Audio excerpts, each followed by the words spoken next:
I listened to the book a little bit and also read some of it. And then we all watched it, as I mentioned, as a team, Love in Taipei. So we were also just curious, like how much I even noticed just from reading it. I'm like, well, that wasn't in the movie. And that, it's like how much of that adaptation and you watch and you're like, oh, it's missing these parts. And how much are you part of that process that you can be like, you do this, or no, I want this in. Are you part of that creative process? What I usually told the fan base, because some of them were unhappy with the way the movie came out, but the movie ends at the midpoint of the novel, the first novel, and the story continues.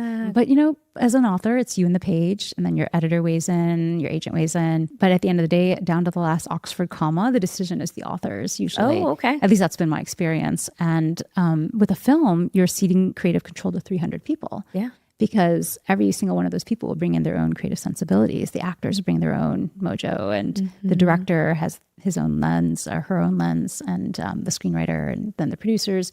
And so in some ways, no one has control over a movie because you have to follow the pieces that came together and then create a story that works, that's emotionally resonant and satisfying.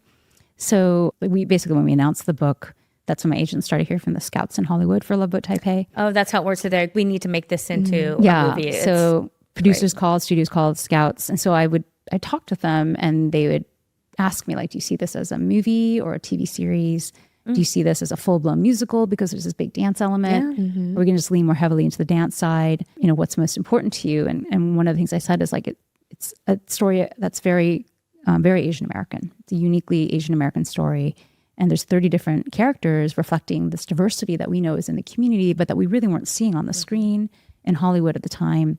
And so that is what I want to preserve, that authentic representation and that diversity.